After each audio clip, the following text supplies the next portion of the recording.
Hello everyone. Today I'm going to discuss a very famous case based on reservation, which is State of Madras versus Champakam Thurai Rajan.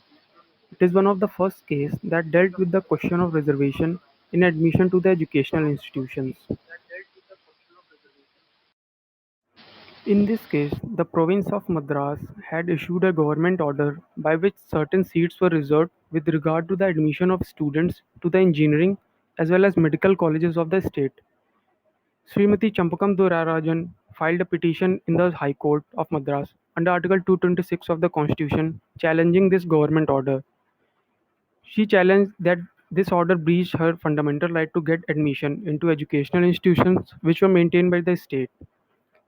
Order of the government was challenged and she sought the protection of her fundamental rights under Article 15 Clause 1 and Article 29 Clause 2 of the Constitution. The High Court of Madras delivered its judgment and ruled in favor of Champakam Durai Rajan.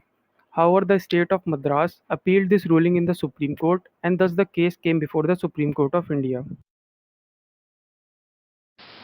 In this case, the petitioners contended that the denial of the admission into the educational institutions which were maintained by the state on the ground of a caste is a violation of a fundamental right which is guaranteed under Article 15 Clause 1 and Article 29 Clause 2 of the Constitution.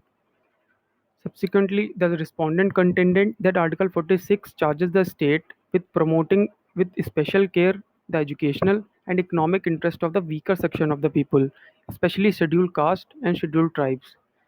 Also, state contended that Part 4 of the Constitution, though not enforceable by any court of law, is fundamental for the governance of any country.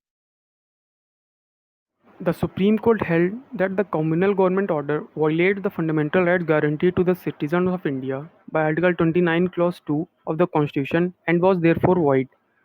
Right to get admission into any educational institutions of the kind under 29 Clause 2 is a right which an individual citizen has as a client and not as a member of any community or class of citizens. This right is not supposed to be denied on the ground only of religion, race, caste, language, or any of them. Also, DPSP laid down in Part 4 of the Constitution cannot in any way override or abridge the fundamental rights guaranteed by Part 3. That is, DPSP cannot supersede fundamental rights.